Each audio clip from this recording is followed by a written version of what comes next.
And immediately following The Flash, we actually had a very good episode of Agent Carter. Probably one of the best yet, or if not the best yet. Now the plot of this one is that Peggy discovers this code or this cipher that unveils a lead that goes back to Russia.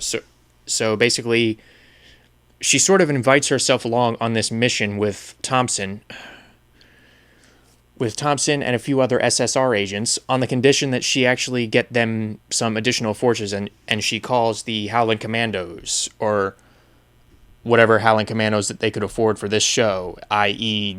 Dum Dum Dugan, played once again by Neil McDonough and two other guys. So I'm sorry if I don't know their names. Jumping Juniper, I think, was one, but Dum Dum Dugan's the main guy. He's the primary guest star for this one, and I'll get to him in a second because I liked him. So what did I like about this one? Well, we finally get a sort of change in setting, or at least a temporary change in setting, when Peggy actually goes on a mission. She goes on a mission with Thompson and the Howling Commandos, like I said. Change in scenery, change in setting. We get to see these characters in a different scenario, which again offers up some opportunities for some fresh interactions, some fresh character moments. And sure enough, they actually start to give a little bit of depth to the character of Thompson, much more than I thought they would. Thompson, up to this point, has just been thoroughly unlikable, in my opinion. The Chief is a little better, but he's still nowhere near as likable as the female characters on this show. And Thompson, I've just found to be completely wretched. And toward the beginning, I was sort of wondering, are they going to just have him be completely antagonistic to Peggy along the way? Because that's going to get old real fast, and I can only stomach this character for so long. And to be fair, it doesn't really have anything to do with Chad Michael Murray's acting. He's playing the part as it was written, but again, it's just, the part is written to be completely obnoxious, or at least it was up to this point. But when we actually learn what Thompson got his medal for in the war, and what actually drives him to act the way he does, it was actually kind of fascinating. And that's what I mean when I say that they gave depth to a character who up until this point, in my opinion, has had very little of it. Because Thompson basically received this medal for killing a bunch of Japanese soldiers that wandered into his camp. However, the detail that he left out was the fact that these soldiers wandered into his camp when everyone else was sleeping, waving a white flag. They were coming to surrender.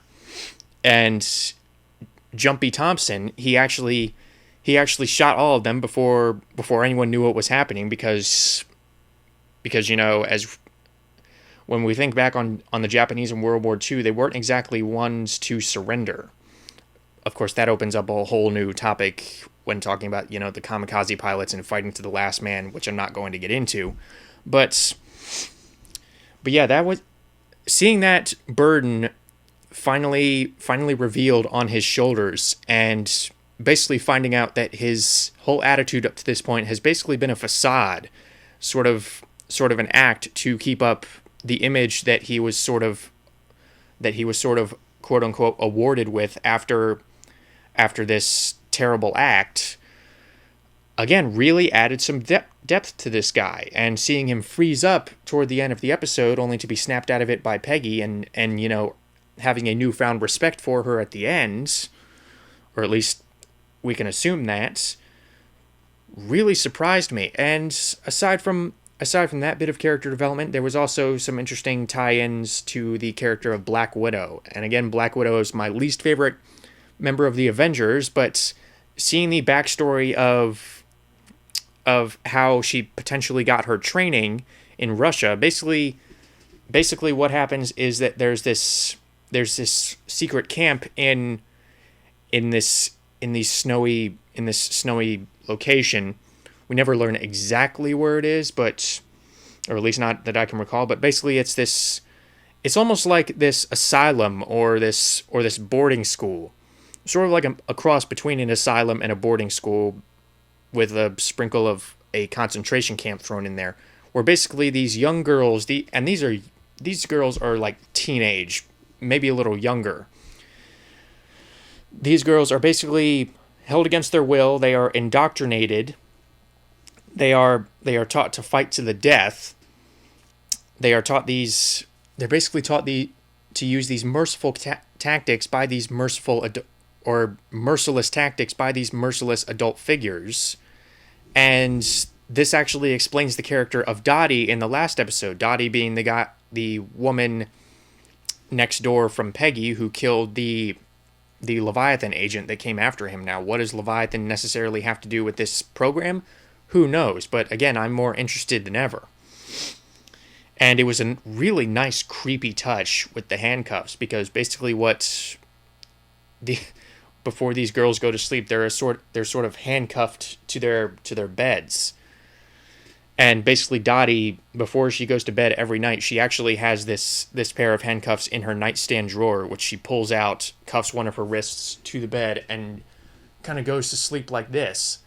And I thought, wow, that's actually kind of unsettling how this training, these horrible events that happened to her are so ingrained in her mind that she actually cannot physically sleep. She does not feel physically comfortable sleeping without retaining some of that. So that was a nice creepy touch. And getting back to the main characters, Peggy has some really nice interactions with the other characters, not just the recurring ones on the show thus far, but also the guest stars. There was a nice sense of familiarity and, chummy and, antagonistically chummy behavior between her and the Howling Commandos, because she basically, she was almost like this big sister or a paternal figure around them, because they were just kind of goofing off, and she was sometimes goofing off with them, but at the same time sometimes the voice of reason. So it was actually a really fun repartee that those guys had going on, and it helps that they actually got Neil McDonough to come back as Dum Dum Dugan, which he looks like he is having a blast. I don't know what exactly his feelings are on the Marvel Universe as a whole, but he looks like he's having fun with the role, and that fun thankfully translates out to the audience. I really like this character, and he's given more time to breathe here than he was during the first Captain America movie, during which he was just kind of a background character like the other Howling Commandos. But here he gets some nice interactions with Peggy. Haley Atwell still plays this part perfectly. So yeah, really, really interesting episode. We get some more insight into that battle, that mysterious battle, which was basically a slaughter. We're still a little foggy on the details, but we know it caused Howard Stark to lose his composure and actually start a fight, which is something that up to this point goes completely out of character for him. So yeah, in terms of what is set up, I'm more interested than ever in terms of some of the character interactions and character relationships. I'm more interested than ever. Oh, and also Sousa. Sousa grows increasingly suspicious of Peggy when he actually sees this mark on the back of her shoulder that is the same mark that was photographed on the blonde in the club toward one of the earlier episodes. So he grows increasingly suspicious of her. So yeah, really, really fun episode. The action was good. The characters were more likable than usual, especially some of the side characters like Thompson. Thompson I actually ended up kind of liking in this episode, which shocked me. And this show continues to surprise. Very interested to see where all of this conspiracy is going. And yeah, until next time.